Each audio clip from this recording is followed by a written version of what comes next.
This Little League World Series, and you kind of demonstrated this, sir, Lubie, when we were talking about the Hawaii Vanderbilt game, a game that you would not have given a flying fuck about at any other time and for any other reason, but that you were encouraged by the professor to put $25 on the money line at 6-1.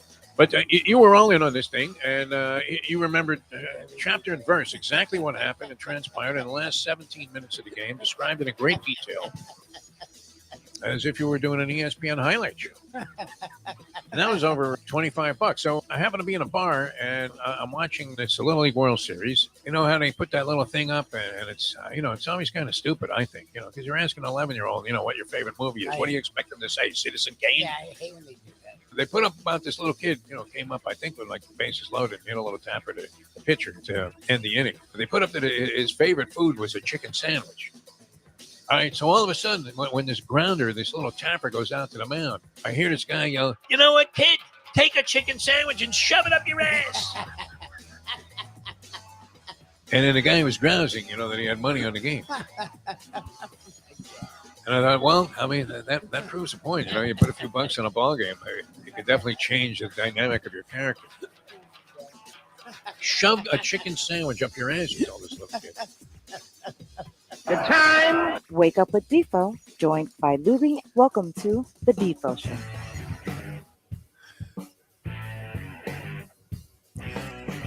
Sounds like a waste of a pretty good chicken sandwich. Well, welcome to the show. Kind of coming on here in an oddball time. We were planning on getting started at 8, and naturally, with the circumstances of Lubie being in Morocco and the professor volunteering to pop in here just so we could keep you guys going on these Peel Yourself Off the Mat Mondays, and maybe we'll experiment with this. I don't know how willing are you, by the way, Professor? Thank you so much for doing this.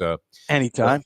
We figured, okay, let's get this thing going at 8 o'clock, at least get something in here. We have John Congemi joining us for the first time this season, brought to you by Jimmy Johnson's Big Chill with his pigskin prognostications and review. I forget exactly what we call that thing. I don't know if you had heard any reference to it. It was pigskin something, John Congemi's pigskin something. And I can't remember what the alliterative word was that we had attached to this thing. It wasn't pigskin profit. Wasn't pigskin prognostication. It was like I was going to go with prognostication. So you've cut me off at the knees already. Could have been playpen. I don't know what it was exactly. Pigskin playpen. That sounds a little like it could be going on at Michigan State, which is sounds like a whole a other place story. Joe Namath was hanging out in the '60s, Times Square. Brings up an interesting thing that we want to get into, but Professor gets us started here. John's going to join us about 8:30 this morning. And we were planning on getting going at 8. So I just figured, well, let me see if the professor, because the wake-up call is usually the over-under, whether or not the professor was watching late-night football last night. I guess you could have turned off that Dallas Giants game, about 10 minutes into it? That was... that one went quick. Some serious ugliness, wasn't it, right? Giants are driving, everything's looking great. You're thinking, yeah, they gave Daniel Jones all this money. Look at that, justification. They turned the ball over in the end zone, and from that point on, well, no, I got a field goal block. Dallas takes it back for a score. So after this brilliant drive, it's 6-0, and before you know it, it's like 20-0, and the final of 40-0. Very deflating for New York, and the week of NFL action is going to culminate tonight with the Jets making their debut at MetLife Stadium in 2023 with Aaron Rodgers at quarterback. And the world is excited about this, and yet the Bills are road favorites at -1.5. Do you have an opinion on this thing? I mean, is this going to be another deflating game? All the New York teams have flamed out. I mean, it's going to go one of two ways. Either Aaron Rodgers is going to throw for like 450 yards and 5 touchdowns and then get a career-ending injury in week 2, or he's just going to be a disaster from day one. And I really have no idea other than to say – it's not going to end well because it's the New York Jets and a quarterback. I can't tell you if it's going to be like the one where they tease you and then send you to the morgue, or if it's just going to be from day one. Just this isn't going to happen. Well, I mean, we're all kind of concerned. The Dolphins with a big victory yesterday, and we'll dissect that in greater detail. And thank you, Jim Sarney, for reminding me of what had slipped my mind completely. It's John Congemi's Pigskin Playbook. What do you think about that one, Professor? Pigskin Playbook for I think I said that was a possibility. Oh, you did? Yeah. Okay. I mean, it makes sense. There's only so many P words. Exactly. You start going through the entire assortment of them, and then they realize, oh, okay, that makes some sense. Pigskin playbook. Anyway, John's going to have some detail on that game, and wow, he popped up on the big screen. I played a little tennis yesterday morning with my son. We go over to Galumpi's here in town for the usual post tennis ritualistic beer. And I'm watching this big screen as they're previewing all of the NFL games. And who pops up there? A giant face of John Congemi, who continues to get younger looking with each passing year, which is an incredible phenomenon that we'll have to see if there's. He won't reveal any secrets on that. All right, let's dive into it, Professor. You are all immersed in college football. You're our college football expert. Well, Usually, first come I up have with, one comment because a yes, similar thing happened to me with TV and commentators. I'm watching the Dolphins game yesterday, you're not a Harlan fan. and CBS goes to halftime, and all of a sudden there's J.J. Watt's big, dumb, ugly face right in the middle of my TV screen. Yeah. I had to go get my shotgun. Now I got to go to Best Buy today because I shot my TV out at halftime. Who did he replace on there? Oh, was I it don't know. Gronk? I did. No, Gronk was I mean, that would aligned actually with be a Gronk. relief if he had replaced Gronk. But yeah, no, I can't. I can't deal with JJ. More JJ Watt and Tom Brady are now my Sunday afternoon rituals. I definitely have to start going to the bars so the sound is off. I don't pay much attention to the pregame shows. It seems like it's all dribble, and then after they finish all of this analysis and all the different stats they throw out there and all this bullshit, they ask them to pick the game, and they pick it without the point spread, which is as meaningless an exercise as you could possibly get. I don't want to make light of the Mel Tucker thing, but wouldn't it be like masturbating over the phone while you were talking to a girl? I mean, considering that a sexual assault, I guess it's not in good taste, but is it really under the banner of sexual assault? Not to defend this man. I mean, obviously, not a very flattering story that's coming out of Michigan State, where Mel Tucker's been suspended for this. But you're hinting that there may be the slightest possibility of conspiracy. I'm not. Look, I don't know the facts. I just read the same story everybody else did. It seems a little suspicious, I guess, is the best way I would put that. It seems like it's a little bit off in terms of the details. In that, okay, he did this horrible thing, which again, I'm not. Honestly, if you could just hang up the phone, is it really sexual assault? Like I got a question there. Yeah. Hey, listen, Mel, put your cock back in your pants. Yeah. I mean, look, and I'm not trying to minimize. No. I'm not a Cleveland Browns fan. I'm not trying to minimize sexual assault in whatever form it takes. But if the form of sexual assault is talking dirty on a phone, well, like you can press the hang up button. Like he's 1,000 miles away. He ain't coming over to your house. Plus, you'd have to be doing video for it to have any impact. I have to be honest. Does the word assault even really apply here? I mean, I'm not saying it's good. It's certainly, sexual misbehavior or whatever. I'm not saying just call women up and start talking dirty to them. It's bad behavior to be certain. But is this even illegal? I mean, is it actually assault? Like if I start talking to some woman and then I say something dirty, am I now going to get arrested? Because that doesn't seem like a reasonable. This story seems a little specious. Let's put it that way. And then when you combine the fact that he's got this gigantic, totally unjustifiable contract, they gave him after 1 year, and he's largely been disappointing since the day he got the contract, the timing seems a little suspicious. Like there could be something else at play here. Like if quite possible, turns out Jimbo Fisher also is making dirty phone calls, we're going to be really stunned. Well, I mean, like you said, the behavior itself seems to be in very poor taste. Does it constitute an assault? I'm not sure. It's not like the woman didn't have the chance, as you said, to just hang up the phone and tell the guy to go fuck himself. If in poor taste was a crime, I would be doing life. So I'm glad that it is not technically illegal to be in poor taste.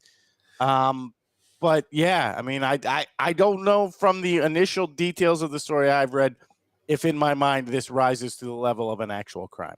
All right, before we get going in the college football analysis here with the professor, do want to acknowledge, of course, the anniversary of the 9/11 attack on the World Trade Center. We'll never forget it, and nor should anybody for that matter. But I remember being on the air at the time. Happened, 8:46 in the morning was the first plane hit the World Trade Center.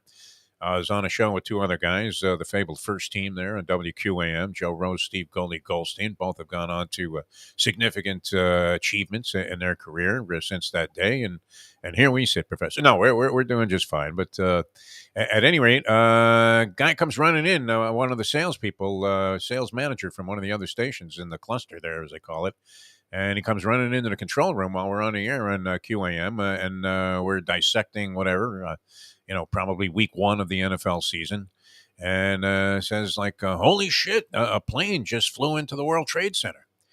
So your immediate reaction is, "Oh, geez, some poor schmuck, in a private little Piper Cub, didn't know what he was doing, was taking flying lessons around New York, ended up crashing into the World Trade Center. What a tragedy!"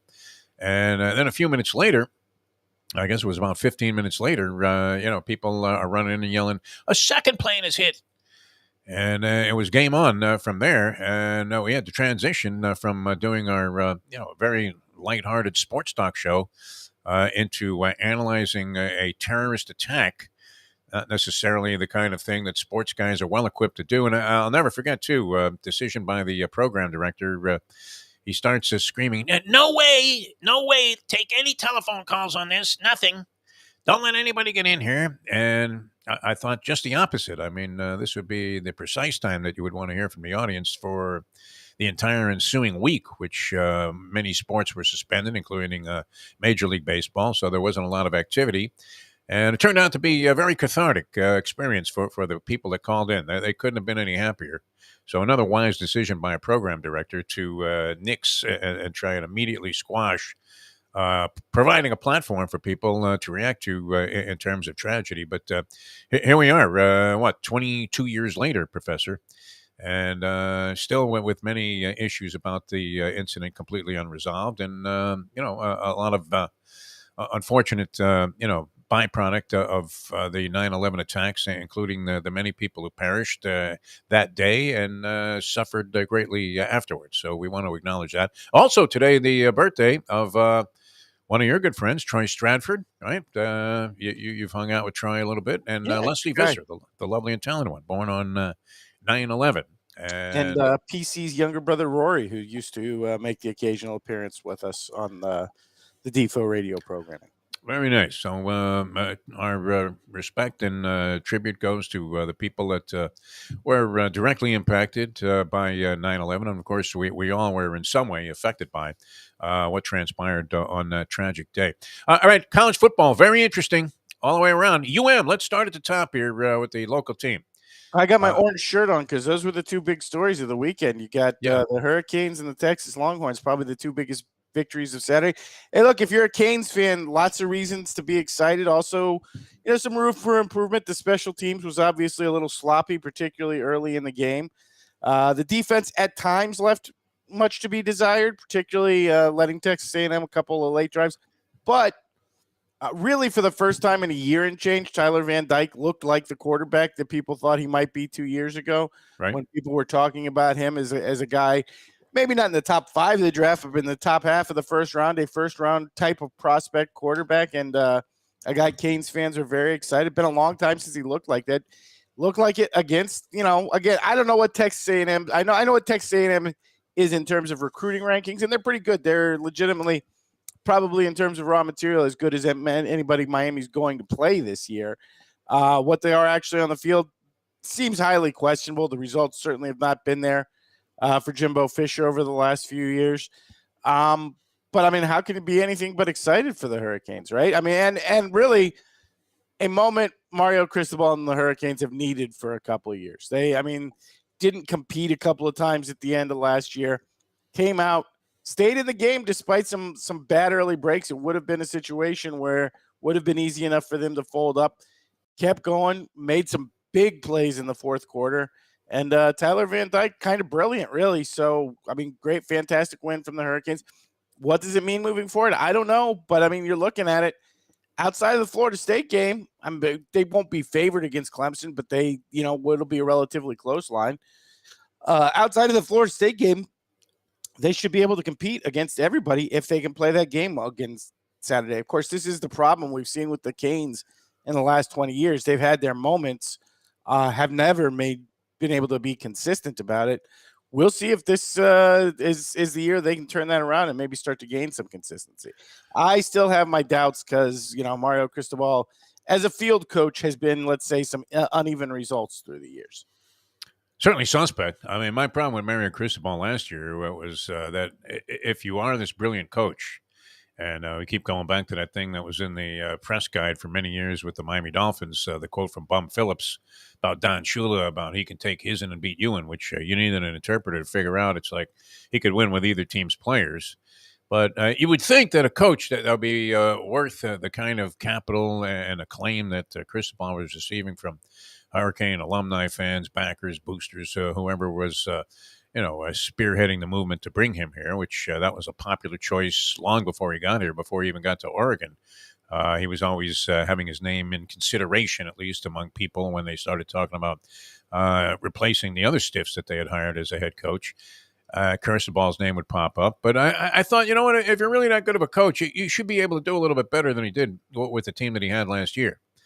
Very disappointing. And now, supposedly, okay, everybody uses the whole thing about, well, you got to bring his own players in, all of that. But, to see Tyler Van Dyke regress to the point that he had last year where he wasn't even starting anymore, some of that may have been the fact that he was hampered by injury. But in general, I was not impressed with Mario Cristobal at all last year, and I thought this was looming as a large mistake. So happy to see that turn around with this victory over Jimbo Fisher, who now himself, what? Does he not loom as a large mistake at Texas A&M? I mean, I think he was already there. I mean, the seat on Jimbo Fisher was already hot, and it's just getting hotter. Yeah. Unfortunately for Texas A&M, they still have a huge buyout on him. So the question for them really is as much financial as anything else. Do they want to pay the dollars to tell Jimbo Fisher to get lost? Thus far, they have not. And certainly with Jimbo, there are reasons not to. Again, there's a lot of parallels here between Jimbo and Mario. They've both demonstrated an ability for program building. They both can really recruit. But the on-field coaching at times leaves a lot to be desired. Now, I would tell you, I go back and pointed a name who Hurricanes fans love now. I would have said the same of Butch Davis 20 years ago. He was a guy who could really recruit. I mean, a whole different level with Butch Davis. He was one of really the first advanced recruiters before Saban and all his assistants on his coaching tree made it a real thing. Butch was a talent compiler, one of the originals. But then you got on into game time, and there were a lot of moments where Butch, as a field coach, left a lot to be desired. I would say the pattern of Cristobal's career thus far has been similar. And I would say when you look at the results from Jimbo Fisher, post Jameis Winston, really pre and post Jameis Winston in Florida State, and then thus far at Texas A&M, there's some legitimate questions to be asked. High quality is Jimbo Fisher as a field coach? So I would agree with you. Yeah. There, the big contract, sort of similar, great builders, maybe not the best game day coach aspect of it. If I'm Texas A&M, I really don't know what the hell I'm doing right now.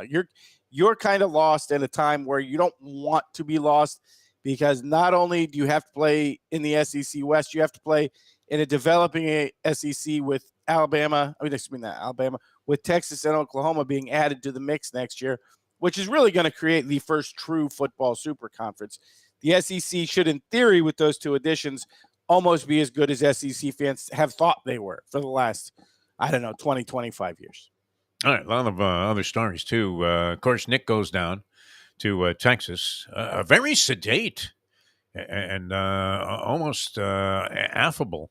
I don't Nick think that Saban was the case behind the scenes. On the pregame show. I don't know if you saw the ESPN pregame show. Oh, yes, it did a little bit. Yeah, Nick, I mean, he almost seemed like a likable guy there when he was on the set. Let's not go too far.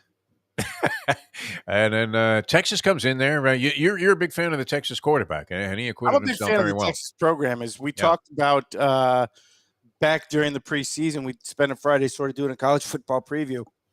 And one of the teams we talked about was Texas. And I see a lot of parallels between this Texas team and the LSU team back in 2019. If you watched that game last night or on Saturday, you saw some of it. Quinn Ewers, again, one of those quarterbacks recruiting-wise that comes around about once a decade. When he came out of high school, he got a perfect 100 recruiting ranking. I think he was the first quarterback nationally, not just at Texas, but nationally since Vince Young to receive a perfect 100 rating. And then you saw it on display Saturday night. This kid has that Matthew Stafford comes around, not very often kind of arm. You saw it on that first touchdown pass where he's off his back foot and honestly just kind of flicks the ball out and just throws a dime from 54 yards away. It's the kind of throw that high first round draft picks, number one overall picks are made of. And he definitely has that element. And plus, again, I'm not comparing the two of them again. He's got the Phillip Rivers / Mahomes thing where he could change his arm angle from full to 2/3 to drop it almost down to submarine and still just hum the ball into tight windows from arm slots that really shouldn't be possible. So just the raw physical tools, he is definitely a high-level kid. And then you look at this team, Xavier Worthy, a couple of the other guys, he's got some wide receivers. Again, I'm not saying they're chasing Jefferson. That's a bar that right now, would be ridiculous to compare anybody to. But he's got, 2 or 3 kids that are legitimate first-round types at the wide receiver spot. He's got an offensive line where everybody came back from every start last year. Experience on the offensive line is something I personally love. And then at times Saturday, for the first time, I don't know, in like 30 years at Texas, the talent on the defense really did look at times like they were playing up to their recruiting rankings finally. I thought the Texas front seven really stalemated that Alabama running game for most of the game. Did they have some trouble chasing Malone down? Sure. He's a super athletic kid. He's going to get outside of the pocket and make some plays. That's unavoidable. But I was impressed with the defense too. Like I said, beginning of the year, I expected big things of Texas. Obviously, we did on Saturday, and I expect it to continue. I think Texas has all the potential in the world. And we've seen with Sark before. I think Sark actually kind of got handcuffed the last couple of years by the talent of Bijan Robinson because he got to Texas, and all of a sudden, I've got the best running back in the country. I kind of got to run the ball a lot. Well, Robinson's now off to the pros. Sark's got his quarterback. I think he can cut it loose. And I think we saw it Saturday. I think Ewers looked like that top of the draft kind of guy. Very impressive, yeah. And that leaves Alabama ranked 10th. The new rankings out. Georgia, of course, still number 1. Michigan 2. FSU 3. Ohio State 4. USC, who still with the vulnerability on the defense at number 5. It's hard to picture them winning a national championship, although they had a cupcake this week that they shellacked. That offense just keeps rolling on. Yeah, though. 66 points there. Interesting race. Notre Dame, also a winner. People thought they might struggle a little bit with NC State. I got to say, I think the weather delay played huge in that one. If you watch that game, I thought the NC State defensive line really was doing a good job. I thought NC State was – and then they go to an hour and a half weather delay, and I think whatever emotion NC State was playing with from that home field just got sapped. I hate the – it seems to me this happens 5 games a year that I'm either watching or involved with in these early part of the season where you get these crazy lightning. And this one was extra crazy. I don't know if you saw it, but the scoreboard got hit by lightning and flamed out. So pretty crazy there. But yeah, I thought it's like one of those baseball games where pitchers, throwing a no-hitter through 7 and then they go to a 10-minute rain delay and he can't pitch anymore.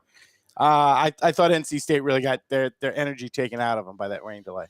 I was kind of with you. I think we were talking about it on Friday, and I thought NC State getting the points might be a good play there. They turned out to be incapable of covering the spread, but perhaps, as you said, tarnished a little bit or thrown off their game by the weather delay. The other big story, and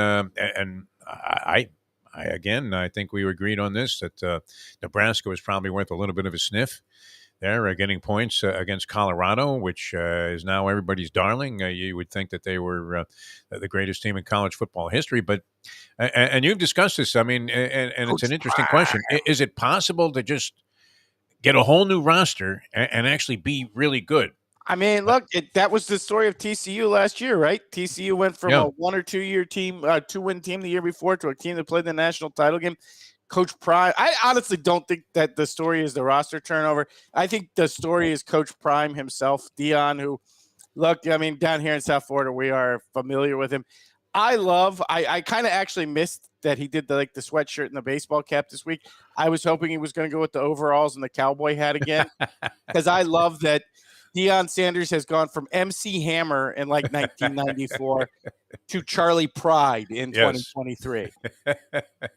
Honestly, I don't know who's going to be next. Like a Lou Rawls outfit, he's going to come out there in the leather and sing behind closed doors. I don't know what Coach Prime is going for. It's a really interesting story. It is. I can tell you my favorite part of it is if you saw the pregame interview, they had him on for 10 minutes, and it's the first time I've actually seen Deion go coach speak. And Deion's like, well, the most important thing, because he's the motivation guy. Like everybody knows, he's not an X's and O's guy. He's not designing the plays.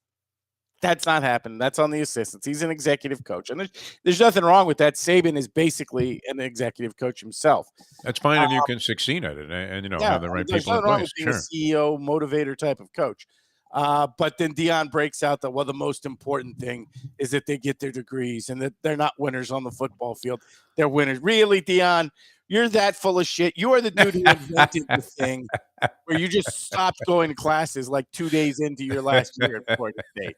Okay, Noel Devine, who's I don't think you could find a campus there without a GPS Noel device. Devine, who you're recruiting, you were as thick as a thieves in. His SAT scores were so bad he had to go to West Virginia because every other school pulled his offers. You basically got Des Bryant blacklisted by the NCAA as last year. I'm not saying you can't be a great coach. Obviously, you can do some things as a coach, but let's not start pretending you're like Mr. Academics and Mr. You have to get your degree. That ain't you. Let's not do the coach speak. It's like when you and Lubie down at the Big Chill had the great Jimmy Johnson on, and he's talking about, well, the most important thing for me was when I started at Oklahoma State, we would have a gathering of the meeting, and everybody would talk not about football, but what's important in life. Really, Jimmy? Because, what was Dexter Manley doing that? Was he doing lines in the bathroom, or was he not reading because he couldn't? I'm glad you didn't interrupt that conversation to interject this thought. I love when the coaches do the coach speak nonsense. Yeah. I mean, look, Deion, you are doing a great job, but, man, don't become that guy. Don't become the guy who pretends that you're about winners in life. No, well, especially not now with the name, image, and likeness thing. Well, we know that, and coaches have just flat out told us this on the air, on the shows, that it's a straight up bidding war once you get to the transfer portal. Exactly. Get your kids paid. That's the best thing you can do. And the graduate degree that they're pursuing also is of interest. Phil Mushnick was writing about this, where he was saying, how come it's never mentioned what it is, what area, what discipline they're trying to acquire this graduate degree in. Well, I think some of them do. I mean, look, Sam Hartman at Notre Dame definitely. But he's been in school for 10 years. Artie definitely looks like an economics professor because he's 47 years old and he's got like a full beard.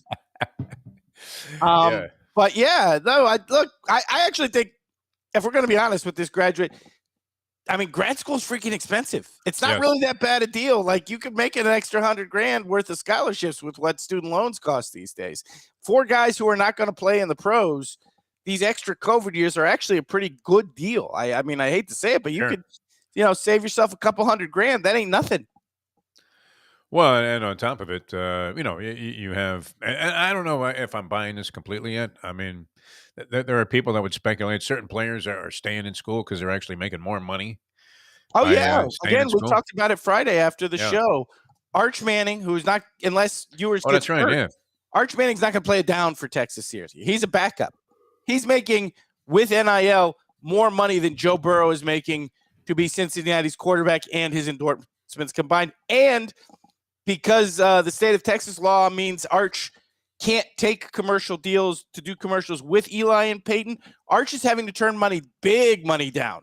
I mean, again, from what I've heard, the car company wasn't in. There was a car company who offered Arch, Peyton, and Eli $15 million apiece to do a campaign that Arch had to turn down because he's not allowed to do commercials with the two uncles. So, yeah, I mean, again, the examples are more few and far between, but this is the year where we have seen some Astro dollars thrown around in terms of the money offered to these guys. Again, and it's not just the Arch Manning and the Bronny James. Those two were always going to get ridiculous amounts of money. Again, Sam Hartman at Notre Dame is another guy I've heard. let's just say if he were an NFL backup quarterback, he'd be one of the higher paid ones from the numbers I've heard at Notre Dame. So, hey, there's nothing wrong with it. I'm glad to see those guys, get a piece of the pie. Excuse me, does it need to be regulated a little bit? Probably. But who's there to regulate it though? The that's conferences. the problem. It's kind of like it's every boxing, state's law. where you're asking yourself, so where's the central organization that can reel in the corruption of these other Again, organizations it's a and state to keep state them in law. check? It's a state to state law, which is basically all the states saying, well, let's compete to see who can pass the most corrupt piece of garbage between all of us, which, fortunately for us here in the state of Florida means us in Texas will compete to pass the craziest law, which we do in every other field of life. Yes. So why not in NIL too? But yeah, look, here's the problem. Okay. And if we're being honest, this goes back to the conversation we've had with the great Quentin Williams on various incarnations of the Defo show. We went through like a 40-year period where the money started to get big and the players just wanted a piece. Yes. Okay. And the schools decided, no, instead of that, athletic director is going to be a $5 million a year job. We're going to have not one, but 2 team planes. LSU basically built a freaking Wet and Wild. They built a lazy river and like 10 water slides. They built a water park with the excess money. Texas adds like another 1.5 feet to the scoreboard every year, so it's bigger than whatever the last LCD screen that just got built for the NFL. That's where the money has. Tight ends coach is now $1.5 million a year job. That's where the money went instead of hey players, here's $2,500 a month for food and send a little something home. And so now, what happened in any economic market? When the reasonable answer can't be reached, eventually the unreasonable answer will become inevitable. And that's sort of where we've gotten with the NIL situation. I don't know that it's going to come under any level of control.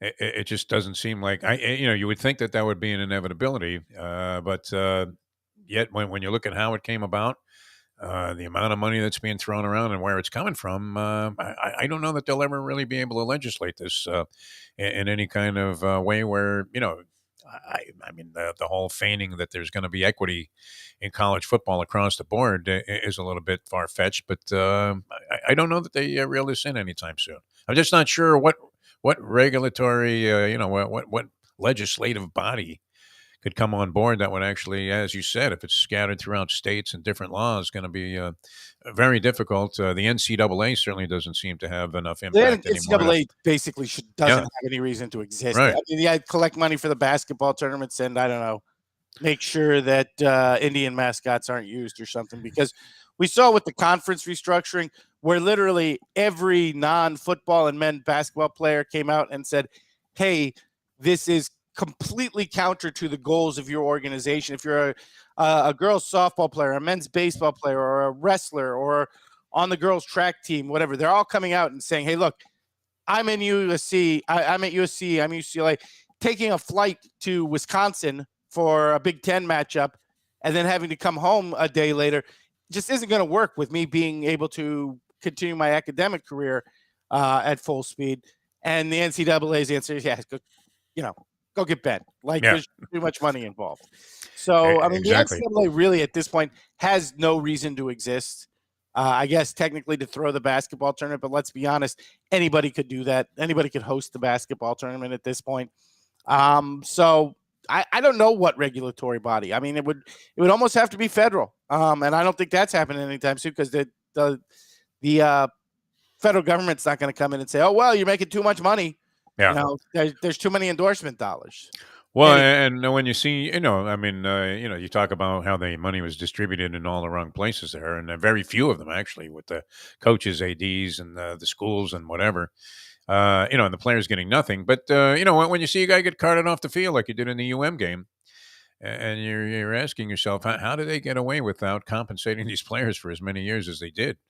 These guys are taking the risk in there.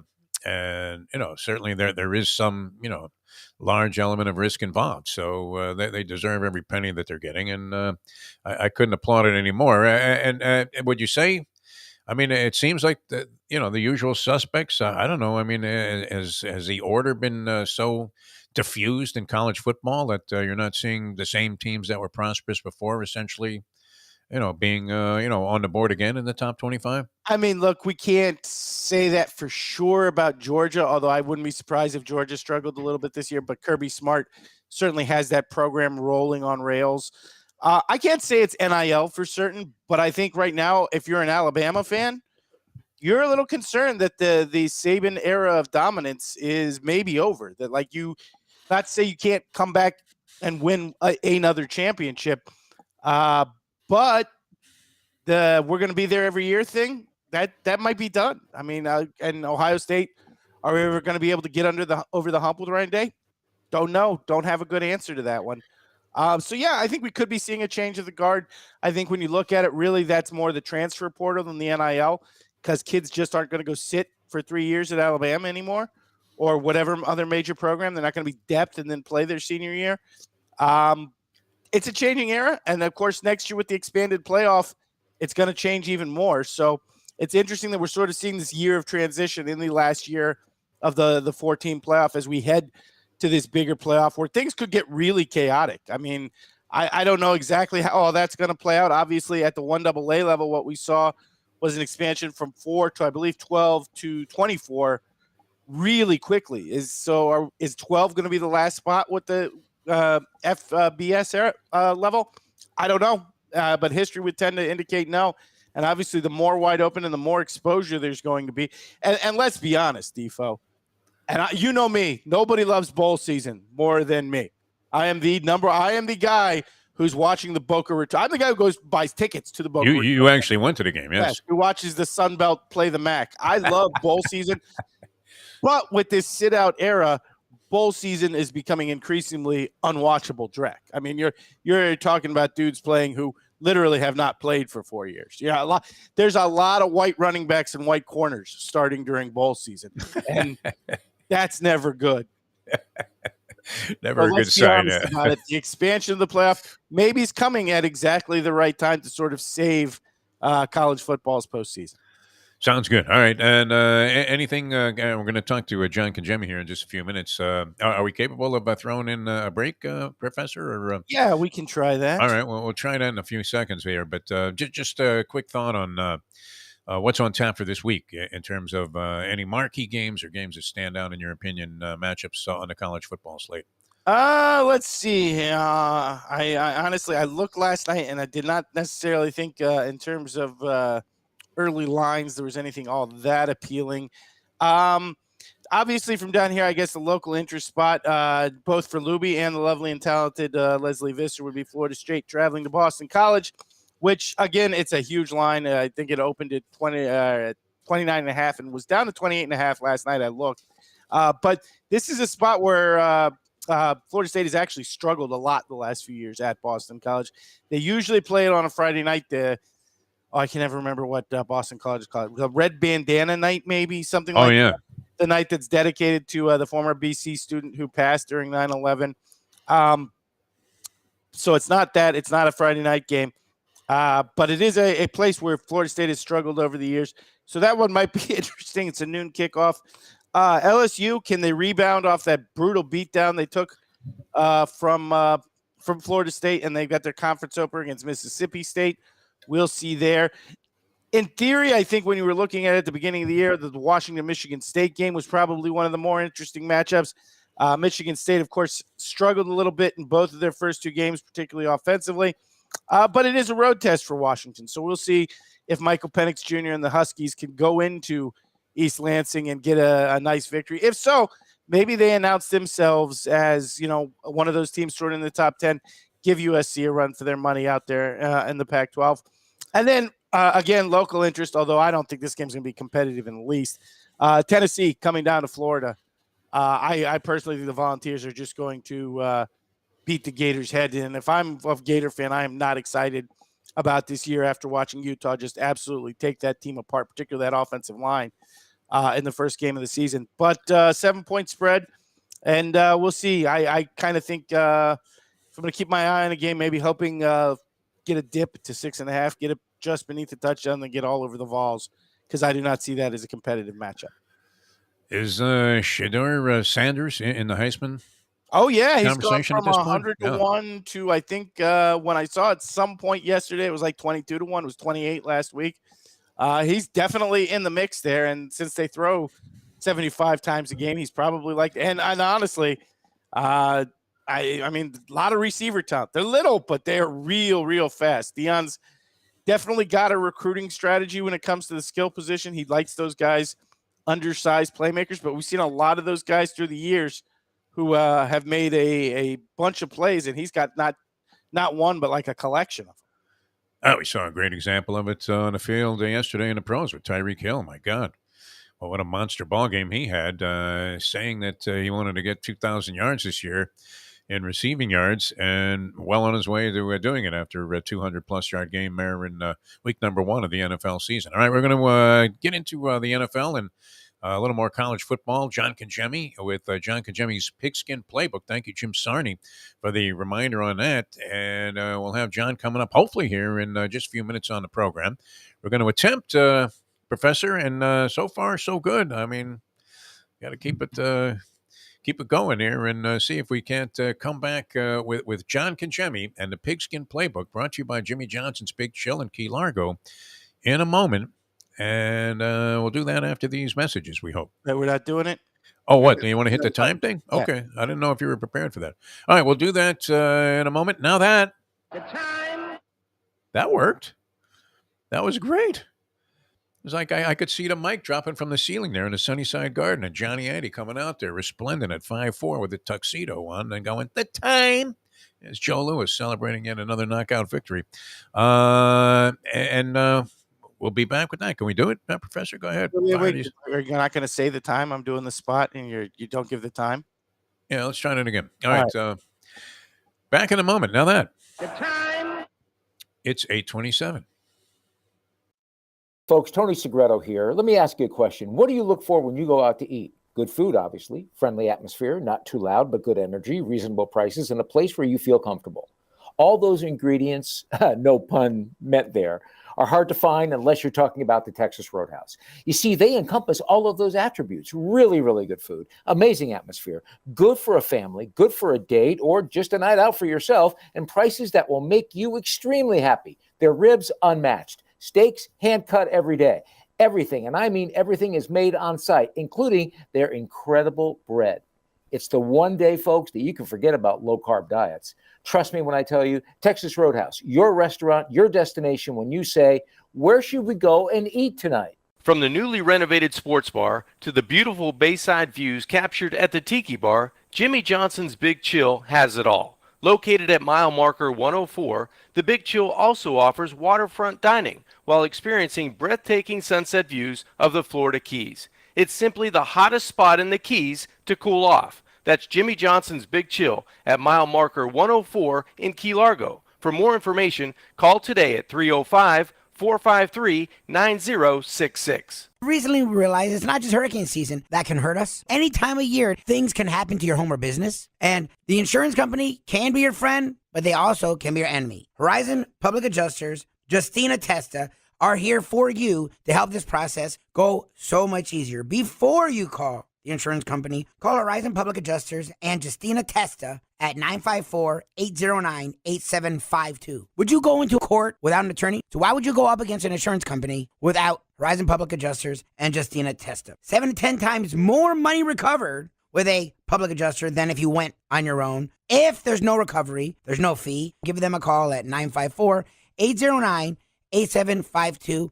Why go up against insurance companies alone when you can have Horizon Public Adjusters and Justina Testa on your side? All right, welcome back to the show. This is great, and we welcome back after hiatus during the summertime, one of the great football commentators. In fact, I was mentioning earlier, John Congemi, as we welcome you back into the program here, brought to you by Jimmy Johnson's Big Chill. I'm at a sports bar yesterday watching all of these NFL preview shows, and this, I mean, just dynamically handsome gentleman pops up, and I'm looking, I'm going, I know that guy, that's John. Looking good, kid. How are you, my friend? I'm doing great, guys. How are you guys? Everything was fun yesterday. If you're a Miami Dolphins fan, that's for sure. It was exciting to watch Tua and exciting to watch Tyreek kind of do their thing, and the defense comes up big at the end. But fun day for football fans because the NFL was back. Well, we said this for a long time about the Miami Dolphins during the drought there of any real, tangible success between the Marino retirement in '99 and now. And of course, we got a little bit of a spark last year and a glimpse of what it could be early in the season with Tua and the dynamic offense. Everybody was in love with Mike McDaniel. But we always said if you're not going to be great, be exciting. And they were exciting last year. They had their weak moments, obviously, and did end up making it into the postseason, eking in there when they tailed off a little bit at the end of the year. But, did you expect this kind of, just whirlwind offense coming out of the chute when all the question marks were there about the offensive line? And, as I was watching that game, I'm thinking, when are they ever going to get any pressure on Tagovailoa? And they didn't the entire game. And on top of that, what wasn't it? Los Angeles, the Chargers, that sort of collapsed the field on Tua last year. They took away the middle of the field, made him throw to the outside. That supposedly, exposed one of his vulnerabilities, and yet they were unable to contend with what he was doing in the middle of the field yesterday. So, just how dynamic is this Miami Dolphins offense, and how did they get away with out Armstead in there along the offensive front?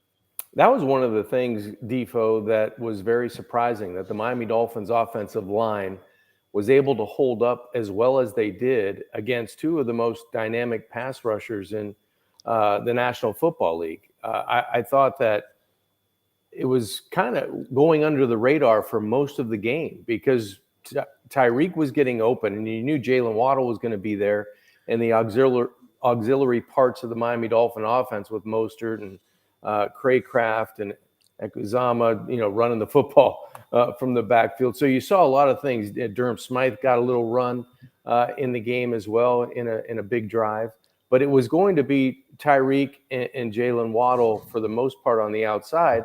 And the biggest question was, can Tua have enough time in the pocket? Can he buy himself enough time to get the football out and be as explosive as the potential of this offense can be in it? And the answer was yes. He was able to buy enough time, but for most parts, the ball was out quickly. And you really didn't see Khalil Mack or Boza really threaten the pocket integrity for most of the afternoon. And I think on the other side, I thought that Herbert did a pretty good job of taking what was there, but he had the running game for the majority of that ball game to rely on. I mean, they ran for 234 yards as a team, the Chargers. So that's one of the things that Vic Fangio and the defense wants to kind of go back to the drawing board and see where they can improve and bring that, significantly down next week against the Patriots that don't have the firepower that the Chargers have coming into the game. So there was a lot of great spots for this offense, Tua and Hill, obviously. But the offensive line, I thought, was one of the things you were crossing your fingers. Check that box. That was pretty good. The run game was good. The red zone was nice. And the explosive plays are there. I think the explosive plays are going to be there every week for the Dolphins. It's a matter of how Tua can have enough time, and if he's even close to having the time he had yesterday, this could be a record-setting offense in terms of points and yards and all the things you need to do to have success, not only in the regular season, but moving on. And that's where all Dolphin fans want to be at the end of the year. They were moving the ball at will. Even on that opening drive when they had the fumble, but for a couple of mishaps with the center and quarterback exchange, one coming later in the game I guess that was that fumble that in the red zone was in the shotgun, I guess, and Tua looked like he took his eye off the ball and just fumbled it, but. Other than that, it looked like they were just moving the ball at will every time they got it, and it was that kind of seesaw game, almost reminiscent of Marino O'Brien shootout game, where Shea was going to end up the winner. Yeah, we were talking about that in the studio, Channel 4, is whoever has the ball last is going to have an opportunity to win the game. And, it's one of those, it's a good feeling to have, but you wish you were the guy with the offense on the field, because in that situation, it looked like the Chargers, only needing a field goal after the missed extra point, you felt like, wow, they're going to play this well, and it's going to come down to a kick with the Chargers going down and maybe taking a chip shot. But that Dolphin defense, I made reference to it after. It felt like, Vic Fangio laid back the whole game in terms of applying pressure and applying blitzes to Justin Herbert, and he, ordered up a double espresso, hold the cannoli, and they fired it up at the end there. They kind of turned up the heat, and the Chargers offensive line couldn't handle it. They had guys coming from different areas where, Herbert didn't set maybe the protection the right way, or he didn't adjust for one extra guy coming, and they couldn't get the ball out on time. But the Dolphins were able to collapse the pocket, and Jalen Phillips and Bethel and Chubb and a lot of guys were in on the last couple of sacks, which was really huge for the Dolphins to kind of close it out on defense, because they couldn't find a way to shut down the run. They finally applied a little bit of pressure in the passing game, and it got to Herbert at the end. Do you think that was a clever bit of planning on the part of Fangio, or maybe a slight element of blind luck? You're thinking they're going to depend on, no matter how effective the running game was, with little time left, they're going to be depending on Herbert, who has a howitzer for an arm and certainly is capable of moving the ball in that spot. But why all of a sudden the dramatic change of philosophy where he hadn't been blitzing? In fact, you were wondering the whole game, geez, why doesn't he, send a little bit more pressure after Herbert? That was one of the interesting things. The announcers kept saying that last year's defense blitzed so much, a higher percentage of blitz than what you were seeing out of Vic Fangio. And Fangio's known for kind of laying back and playing some zone and letting the front four kind of get after you, maybe sending an extra linebacker or a safety here and there. I don't know if it was blind luck. I don't know if it was a plan to save that type of package for the end of the game scenario, because one, the Chargers offensive line looked like they hadn't seen anything like that all game. And by the naked eye, we haven't seen anything like that all game. And maybe it was by design, because the Chargers weren't ready for it. They weren't prepared to block it. They weren't prepared to adjust to it in terms of the ball coming out early on a hot read or making some time of blocking scheme adjustment up front.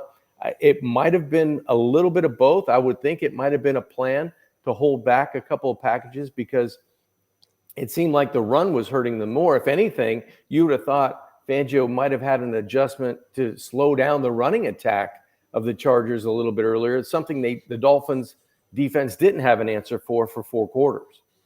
All right, where does that leave us? The Patriots would seem to be a much softer spot, even though they're going on the road. Patriots kind of hung in there against the Philadelphia Eagles. There was a weird angle on that game from a betting standpoint. And, I'm not sure what the total was or the point spread was when it went off. I think it had started out, Philly was favored by like 5, and it might have gone under that to like 4 and a hook. Professor? 3.5. It's 3.5. Okay, well, which wasn't enough points, but the loser of the previous year's Super Bowl in week 1 of the NFL season, John, you're probably well aware of this, being the betting man that you are. Exactly. Is 4-19 or was 4-19 against the point spread the first week of the NFL season, making you think that, okay, overvalued because they were in the championship game and maybe a little bit deflated that they lost, although I'm not sure that would linger. You would know more about that than we would, having played some pro ball, but it seemed like they hung in there a little bit. They were getting annihilated early in the game. I think was that game like at 16-0? 16-0, I believe. Yeah. Yeah. And Mac Jones with an all-time highlight missed tackle on a pick 6 too.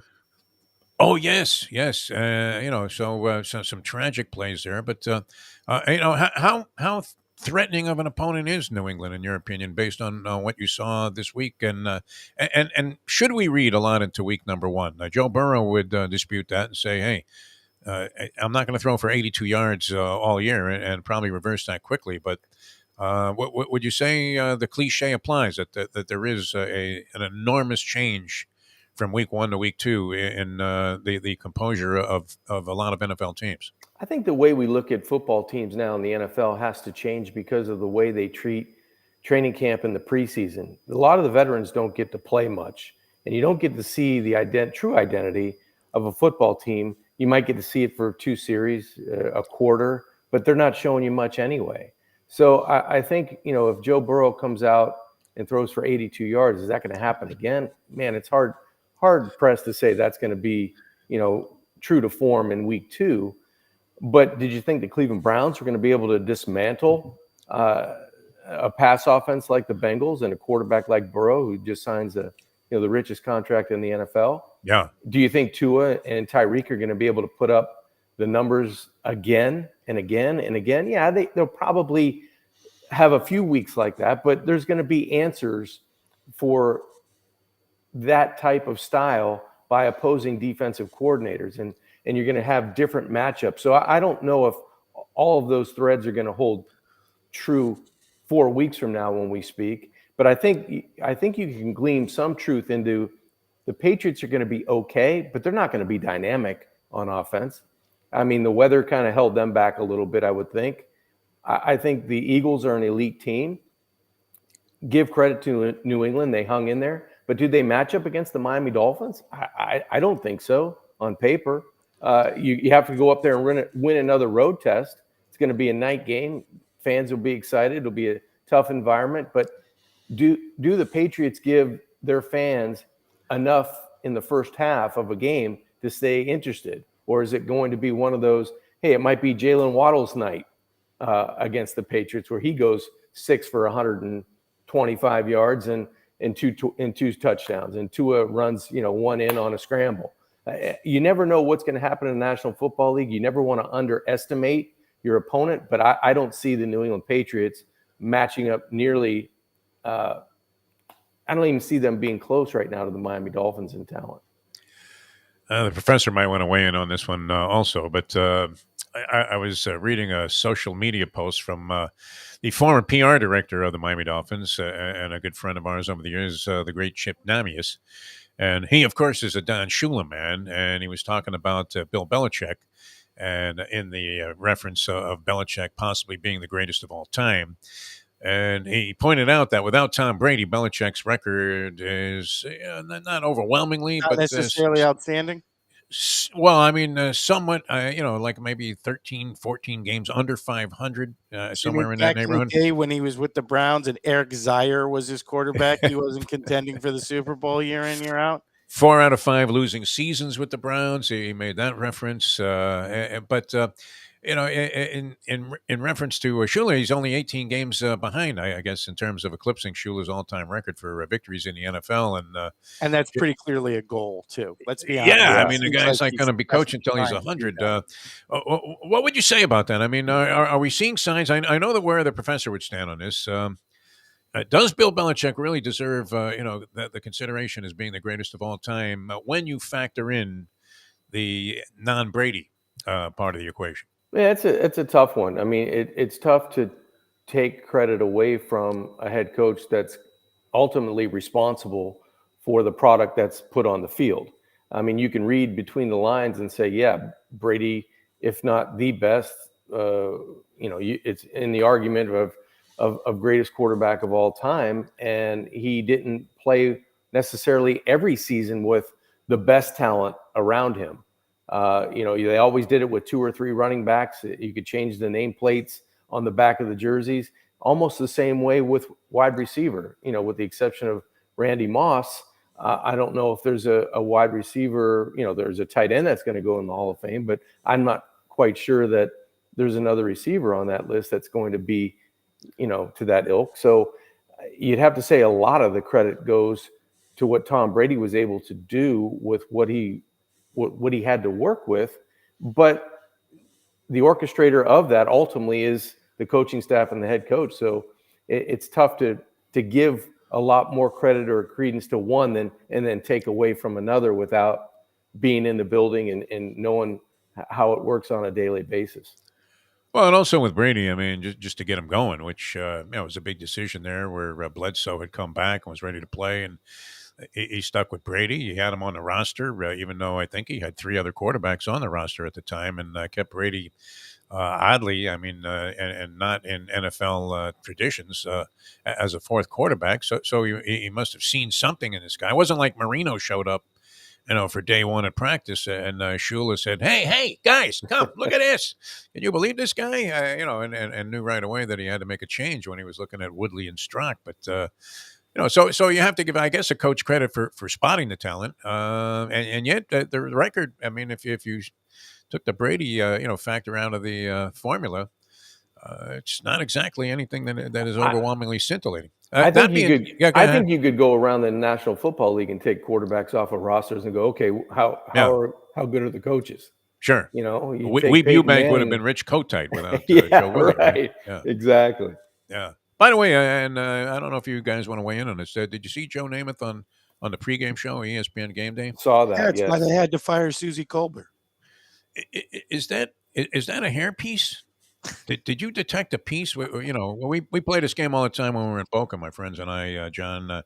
Piece or no piece, and you're trying to figure out if the guy's wearing a hairpiece. And I guess we always wondered that about Bill Self, the Kansas coach, basketball coach, right? Which Lubie actually went up to him and tried to pull the thing off when we were covering the Final Four one year. But as he was escorted by 4 policemen out of the building. Yeah, that muskrat, sticking out in the back there. I thought it was Joe Willie. Are you kidding me? Wearing a piece? I don't know. I don't know if Joe Willie would go there. I didn't see. I actually wasn't looking that close at it, to be honest with you, because I'm not in the game. If I was in the game, I might. If I'd have had some, if you had a little, I might capital have up. Little text to Joe. What's going on? Oh, I doubt that he would admit it. And people got on me. I tried to have people settle this bet on my Facebook page, and we're like, he's the greatest of all time. What do you care if he's fucking Paul DeForest? And it's like, I don't care. I love Joe Willie. He was my favorite quarterback. I was working at Shea when he was throwing those balls into the wind of Maynard and Sauer, and of course, 1969. The Super Bowl championship year is, the stuff of which legends are made, which it was. But to see this guy, wearing a hairpiece, I mean, it seems like a real bad departure from the character that he was when he was coming into the league. Well, how old is Joe now? Joe's got to be in his 80s, no? He has to be, right? Close to it, yeah, close to it. Yeah. But I thought I saw a little thing sticking out in the back. How about that football game? How about Texas? That was great. That game. That was awesome. Does anybody love seeing Alabama, go down and Nick Saban in despair than we do here on the show? I don't think so. All right. One last tidbit on the Dolphin game then. And, two, actually, John, if you don't mind. Yeah. Belichick, speaking of Belichick, I mean, one of the things he's known for is he's going to take away your best weapon. He's got the old basketball coach philosophy of, I'm going to, stop Jordan and see if the other guys can beat us. So you would imagine that would be Tyreek Hill. Is there a way to take Tyreek Hill out of the equation if you're an opposing coach? The only way you're going to affect Tyreek Hill is if you affect the quarterback. And I don't know if you can affect the quarterback that's playing at a high level, that's just coming off, what did he throw for? 466 and a couple of touchdowns yesterday. I mean, it was amazing. 3 touchdowns yesterday. I do believe if the Chargers couldn't do it, they did it last year. They really shut down Tua and that Miami Dolphins offense last year. So all of a sudden they changed completely. I know the Dolphins made adjustments, but the Chargers looked totally inept to have anybody within 4 or 5 yards of Tyreek Hill. Now, whether they pressured him at the line of scrimmage last year, maybe they whiffed a couple of times this year, but there's open and there's NFL wide open. There were guys that were college wide open in that football game, and most of the time it was a guy wearing 10 that you're trying to defend and trying to put maybe a guy over the top in some instances, but he's cutting across the middle and there's nobody within the frame of Tyreek Hill. So now how does New England look at that and say, how do we put our best guy on Tyreek Hill? Or how do we affect his release? How do we delay him just that extra second to let the pass pressure kind of break down the Miami Dolphins offensive line? That's how you affect timing in the passing offense. You have to affect the quarterback, which goes back to the offensive line. Can you find a weak link in the offensive line and try to disrupt the timing that way?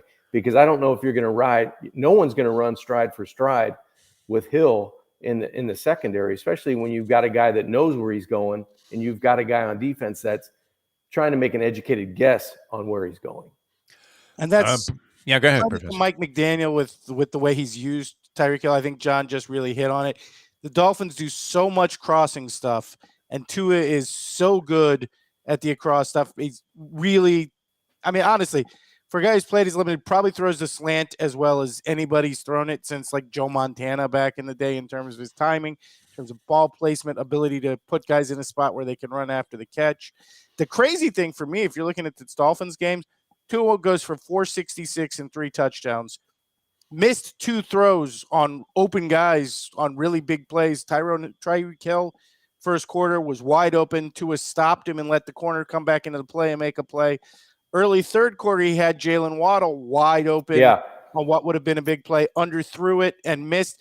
Could have been like 520, 540, really easy. And then the red zone decision late in the second quarter that ended up in an interception. If you're going to throw a stop fade in the red zone, Braxton Berrios is probably just not the guy you want to do that to. He's not really built for that route necessarily. So, I mean, the crazy thing is, for as great as the numbers were, and they were off the charts, there was room for some improvement still. I agree with you. And you're right about the red zone throw and a couple of that he missed. My biggest question is, if Bill Belichick is such a great defensive guru, I've looked at this Miami Dolphin offense for the past year and a half now with Mike McDaniel, year and 1 game, actually. I don't understand why defenses aren't forcing the Miami Dolphins to throw the football outside the numbers and kind of guard the middle. I would be redirecting receivers to the perimeter, because at least you have the boundary to run people out of bounds. You don't have run after catch opportunities as much as you have on these in cuts. And for Tua, with his stature and me also being kind of that same height, if you get decent pass protection, the easiest and shortest throws are over the middle. They're not out. You're not throwing to the perimeter on the outside. So you've got a guy that's really accurate. You've got a guy that's great timing, and you've got a guy that has the fastest weapons in the National Football League in terms of tandem.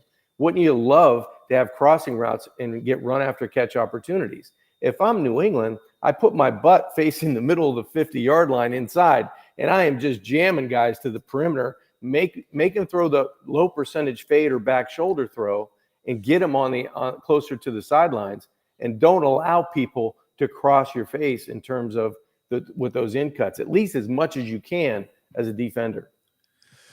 All right, MetLife, they left there very deflated. I think most of the Giant fans were carried out in body bags from the stadium last night. That was serious. Wow. Against the Dallas Cowboys. The Jets will take the field there tonight. The unveiling of Aaron Rodgers. I'm trying to figure out which way I want to go in this game, John Congemi. I don't know if you have any thoughts. What's the line there, Defo? It's 1-1 the last one I saw, although this is yesterday's news tomorrow in my New York Post here. But the Bills favored. Bills are favored by 2. I've seen it hovering 2.5. I guess it was a little bit higher. Now it's come down. Naturally, there's a giant, 12-page celebration going on in my New York Post sports section here in the last couple of days with Aaron Rodgers' debut. What do you make of this game? I mean, the Jets come in highly questionable, as they would say, along the offensive line, much like the concerns were about the Dolphins, which turned out to be, somewhat misguided, as we were discussing. Aaron Rodgers has been the toast of the town, literally, in New York since before the trade was made. I don't know what he hasn't been to. I mean, he's at every ribbon cutting. He's banging more chicks than the comedian there, the guy that was in the King of Staten Island or whatever, Pete Davidson. He's at the Met Gala. He's doing just about everything. Does he make a sensational, spectacular, big splash debut tonight? Or are the Bills just being written off because they seem to tail off a little bit towards the end of last season? I think my question mark's more on the Bills than the Jets. The Jets have a lot of firepower. They have a young wide receiver that's a dynamic guy. They've got a host of running backs now, with Dalvin Cook kind of leading the way. Yeah, I'm interested to see how Buffalo responds, because it's been deflating for them in the postseason the last couple of years in terms of you think they're going to get there, and they come up just a little bit short. The regular season's been pretty good for the Buffalo Bills. Can they kind of pick up where they've left off in terms of their quality of offense? Because they've got a quarterback that's either really hot and really good, forcing the football to Diggs, getting as much out of the tight end position as you can, mixing in some running game, or are they going to be inaccurate with the football down the field? Is Diggs going to be disgruntled? Is he going to be kind of shut out of the offense for a quarter and then shut it down, until halftime because he's pissed he didn't get the football? Those are the things I'm going to watch on the Bills side. I think the Jets, I'm excited to watch the New York Jets only because I think Rodgers is going to make such a big difference in this offense in terms of getting the ball out, not taking sacks, and punting the football instead of turning it over. I think those are the things, you got over the last year and a half from the Jets you might not get with, one of the best throwing the football. The worst thing that can happen is a punt, hopefully for them, and they let their defense, one of the best supposedly in the NFL, kind of get the ball back and flip the field for Aaron Rodgers so he can do his thing. It hasn't been the greatest of year for New York sports, in spite of sky high expectations. The two baseball teams bombed out. Yeah. The Giants yesterday, I think people were expecting them to maybe slip back a little bit off what they did last year, but I don't know that anybody could have anticipated 40-0, a shellacking at home in the season opener against the Dallas Cowboys. So you're just wondering if this one follows the trend. Yet, you always have to respect the home dog, and you're thinking Rodgers will be very much committed to, trying to do something significant. Too, Defo, the Buffalo defense has changed a bit. They've lost a couple linebackers. They lose a couple guys up front. It'll be interesting to see if the Buffalo Bills are what we think, what we're imagining them to be, or they're just going to be, above average and gettable this year. Even with my affection, John, for home underdogs, I don't know how you feel about this, Professor. Home underdogs in the NFL, is that myth, or is that the kind of stuff that you can build a bankroll on? Statistically, over the years, it is historical fact. It's not myth. But usually, if you're having a home dog in the NFL, you're taking a team you may not necessarily want to be taking. You don't see a lot of exactly. You're taking the Lions early last year, division champ at home as an underdog. Yeah. All right. Well, this is a fairly tight spread. You're getting a point and a hook right now, or 2 points with the New York Jets at home in what they're hoping will be a spectacular debut for the, however brief it may be, but still the Aaron Rodgers era, which begins tonight. Quick thought, John, on the college football week coming up. Anything that strikes your fancy? And did Pitt wriggle out of that thing? No, they did not. They got beat at home by a touchdown. I was impressed with UM, the way they played against Texas A&M. I thought that was a great home performance, because if the wide receiver for Texas A&M early in that game just settles down in the red zone, catches and turns around, it's 14-0. And, the Canes might not do what they did, but great performance by them. They really shut the door at the end of the game. And Van Dyke, he throw for 5 touchdowns and 374. It was a great turnaround on a game last year that they could have won on the road. And now maybe that turns their complete expectations for this season around. Yeah, the response was terrific to whatever adversity they faced early in the game, which was not the case. That game last year was just an overwhelmingly dynamic struggle for the Canes offensively to get anything going. It does look like Van Dyke is a different quarterback this year, which is kind of remarkable. Perhaps he was more impaired by injuries than we wanted to believe last year, but it was inexplicable how he just fell off the entire globe in terms of being a Heisman candidate the year before, talked about as one, and then having the dreadful season that he had last year. So that was good. Yeah, injuries, offensive scheme, and talent around have a lot to do with it as well. Yeah, no doubt about it. All right, who impressed you? Professor was talking about yours there, Quinn Ewers at Texas, and their win over Alabama certainly was significant. Anything change, in your opinion, among the hierarchy? FSU now ranked number 3, although they shellacked a cupcake, but they did take care of their business in style. What do you think? I mean, I would say that stands out among the top teams in the country. Not so much in the top teams in the country, but don't play App State anytime soon. North Carolina was in a bloodbath. One of those teams that want to aspire to, try to get where you're going. It seems like those guys are out to get you every year. I think that was back-to-back overtime games in that matchup between North Carolina and App State. So, the top teams are the top teams. FSU's, I really like the way they're playing. Clemson kind of rebounded. You thought they would, but I'm not so sure they're a top team. Yeah. Would you say? But Yeah, the measuring Alabama, stick was weak. I want to see how Alabama bounces back. I think they have Ole Miss and Mississippi State coming up in the next 2 or 3 weeks. So see how they bounce back from, not playing a poor game. They just got outplayed by Texas. Yeah, I'd love to see them bounce back by getting shellacked in consecutive I weeks. bet That would you be would. fantastic. Yeah. All right, well, what's happening? We haven't been down there for a while. We were planning all last year and getting down there. Jimmy Johnson's Big Chill. I see some posts, from the Chill on social media, and there's Jimmy with Emerald Lagasse and Jimmy, with this guy and that guy. And We got to get Jimmy back with Defo. Yeah, What's going on?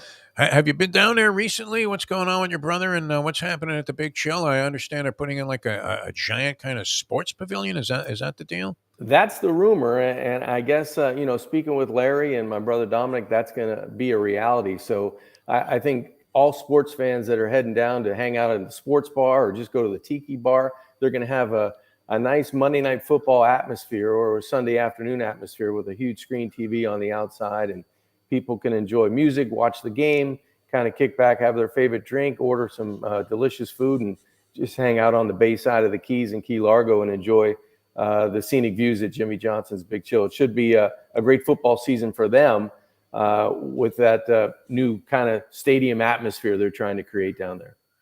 Is that Jimmy Buffett's sand sculpture? Is that right by the Big Chill? Did you see that thing? They attribute to Buffett. And that would have been his kind of place, Jimmy it would have Johnson's been. Big Chill. Absolutely. For sure. Great food and drink. Excellent, John. I'm glad you're back with us, and we welcome Jimmy Johnson's Big Chill. They never left us, but coming back for another season here with John Congemi and the Pigskin Playbook. It's always a pleasure, my friend. I don't know how you do it. I mean, you look younger every year. Are you going to reveal these secrets to either Tommy Fox? You don't necessarily. It wouldn't do me any good at this point, but. You know what? The biggest joke is now my friends are telling me that I'm dyeing my hair. So I have to take pictures of my couch and make sure there's not any black stains on the cushions and send to all my buddies. But everything's going okay. Just kind of keep grinding, Defo. Especially in the sunshine there at the Big Chill. I mean, you don't want to pull a Giuliani, No. like ink rolling down. And you certainly don't want to come into question like Joe Willie did. I mean, I love the guy. He's my personal football hero. I'm not going there, Defo. I can't believe that in my own mind. To have to wonder if he's wearing a rug. I mean, it's been plaguing me ever since I saw that shot on game day. Yeah. All right, John, we love you, man. Thanks so much for being with us. We'll do it again. Probably be next Monday. We'll be back at our normal time. So we'll go from 8 to 9 next Monday, and that'll be great. With what we hope is another spectacular week of football to review. Thanks so much for being with us. Looking forward to it, guys. Appreciate it. All right. Thanks so much. John Congemi, ladies and gentlemen, brought to you by Jimmy Johnson's Big Chill, and that is in Key Largo. And you know what's great about that, Professor? I think you found this to be true. Well, a couple of things. You don't have to go far into, once you get past that whole stretch there, by what used to be Jewfish Creek. Did they change the name of the creek? You're allowed to even say that anymore? Yeah, I mean they took they took it down, right? Didn't they? The sign there, it was one of the landmarks. Here's what I do want to do: PSA for anybody who might be going to Jimmy Johnson's this weekend, because our man CJ has been there for a while. Spiller, yes. So, from what I hear, if you were going this Saturday, you're probably going to get there early to the sports bar because I hear the Gators pack that up early and enthusiastically. So with them having the big matchup against Tennessee on Saturday night, I would suggest, maybe getting there a couple hours before kick if you're planning on getting a seat at the sports bar this Saturday.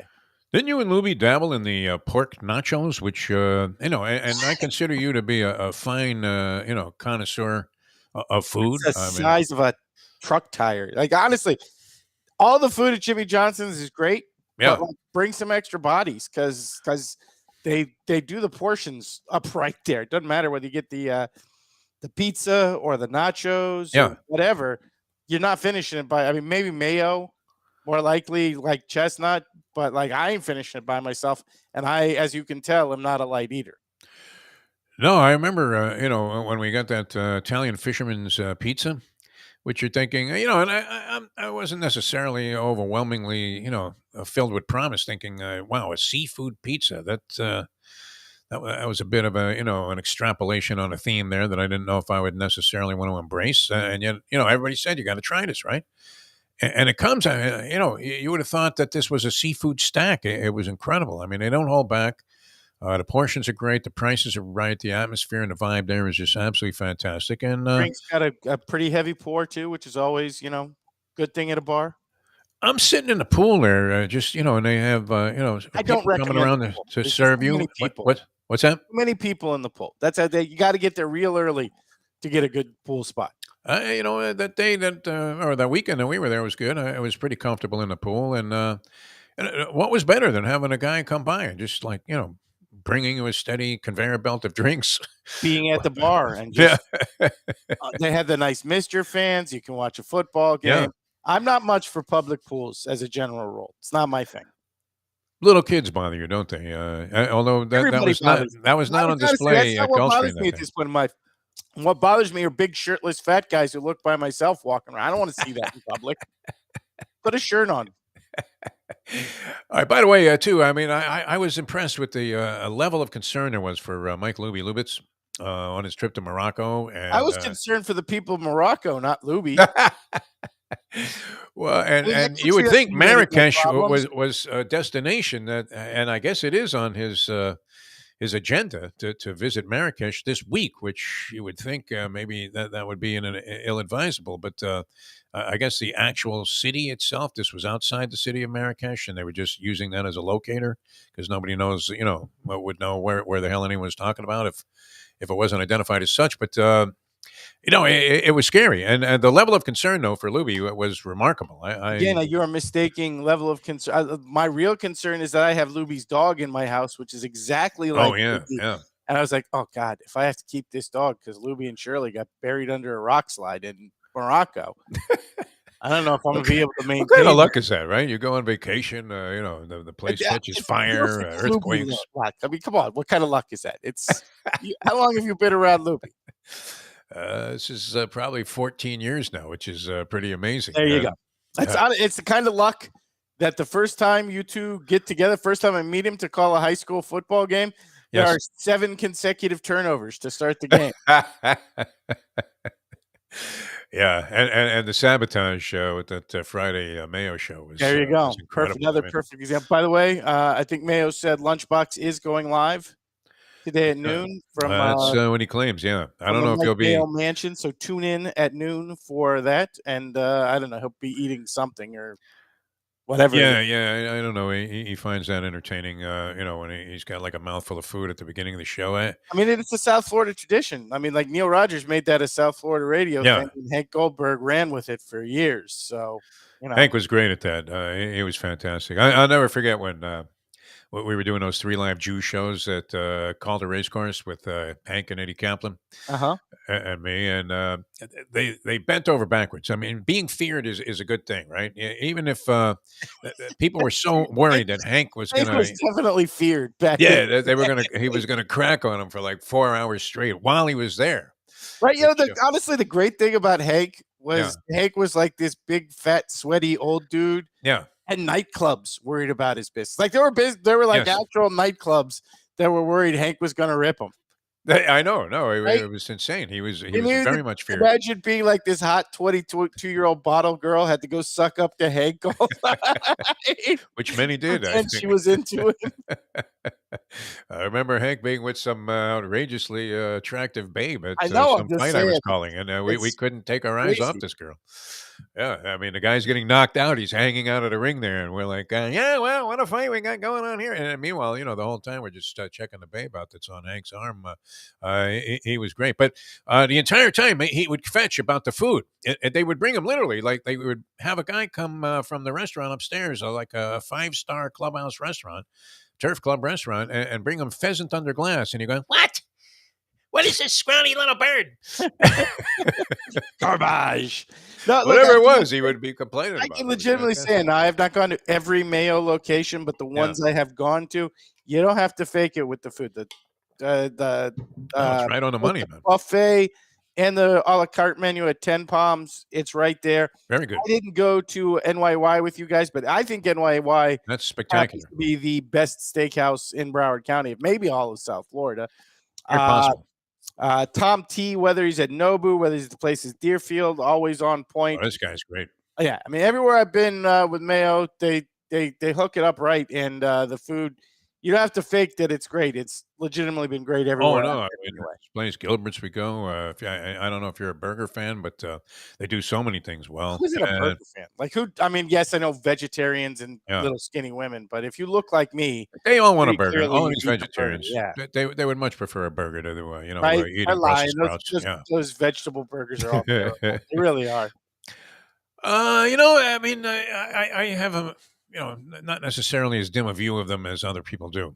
I do. I do. Do Honestly, do I love a great burger? Yes, of course. Is it preferable to anything that a veggie burger or an Impossible Burger would approach? that's what I'm saying. Absolutely. But if you're just not necessarily considering this veggie burger to be a burger, but a different way to eat vegetables.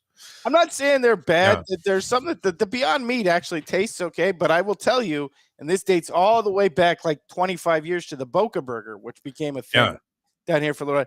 I've never had one that didn't give me just raging gas. Like you don't want to be around me for a good 6 hours after I've Laced had with one. black beans. Yeah. Yeah, I am just clearing the room if I eat one of those things. Yeah, I mean, you just have to decide. Do I want to eat, something that is non-meat in this fashion? And you have to forget the concept that it's actually a burger, although you're Right, it's like probably eating lacing it up with ketchup or whatever. it's like eating falafel. You Yeah, put some falafel on a bun, a little bit of the tahini sauce and whatnot. Yeah, I get it.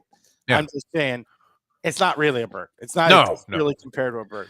It's sort of like our argument with Mayo about Skyline chili. I mean, if it was called Skyline sauce, Skyline this, It would still be terrible. it would be less deceptive though than to consider it Sorry. chili because You go to a chili place and they bring you out this thing on a pile of spaghetti with onions and what the hell is that? That's not chili. I was stunned.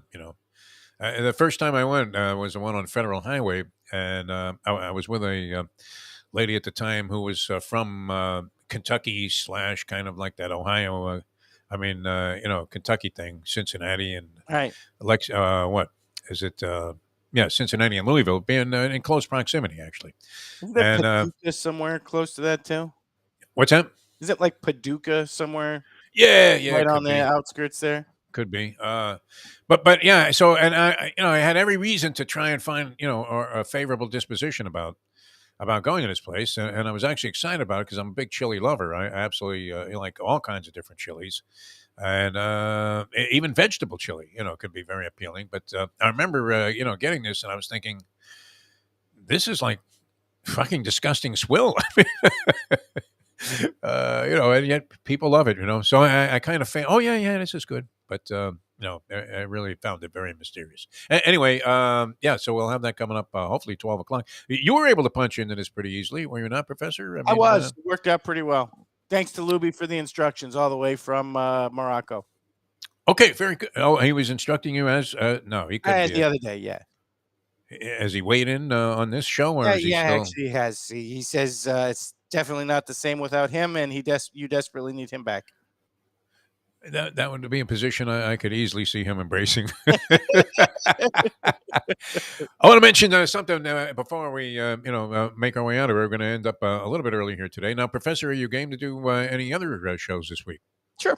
Whenever you Okay. want. All right. We'll figure out. Just let me know. We'll get a little schedule We going. should definitely do Degenerate Friday so we can get everybody to do the picks. Let's do the Into the Degenerate Friday. weekend. Now that I know we can get people in and out of the show, we should be able to pull that off. So, and you're already here. So we'll see if we can connect with like Mark Lawrence and the professor. I'm in the Greek, and maybe some other handicappers and get them involved because many people questioning whether or not we're still doing that and where to find it. At least that is a word I get from the polyman down there at the Magic City Casino. You want the picks, Defo? Who's doing selections this year? No, he's great, the polyman, and he's in good health. As we're happy to say, Lubie is. Coco Gauff wins the U.S. Open. We didn't want to do a show without mentioning that. That was fantastic. Fantastic, amazing. Comes back, Sabalenka, one of my favorites. I mean, she just absolutely annihilates the ball. Has been known to have a bit of a fragile mentality when pressured in situations like this. and did seem to fall I apart gotta at the say, seams. not that I watch a lot of little tennis, but looking at that girl, fragile is not the word I would describe. No, a monster. I mean, and is belting the ball on the ground strokes. She has had problems with her serve in the past. She seemed to have overcome many of those flaws, especially the double faults, considerably lessened. Coco, by the way, after losing in the first round of Wimbledon, hires Brad Gilbert to be on her coaching team. And since that time, she's something like 18-1 and has now won 3 tournaments, including the U.S. Open. 19 years old, fantastic. So we had an American woman back in the winner's circle there. And then what? I don't know.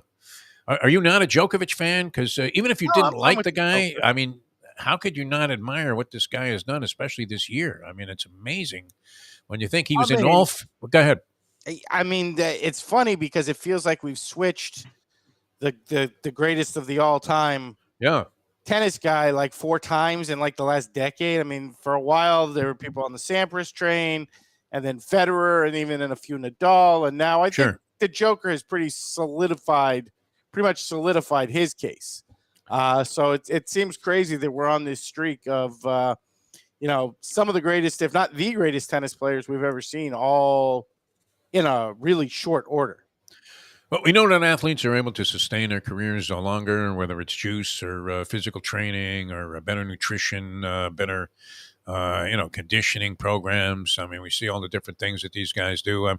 You won't see me in those kind of warm-ups that you see when they go behind the scenes, Professor, and they're in the locker room and the guy's doing a thing where he's catching tennis balls and they're hopping back and forth. My warm-up never consists of that. It's like, hey, who wants to serve? And we're out there hitting balls. But all of this may account for being able to perpetuate your career at a high level to an older age.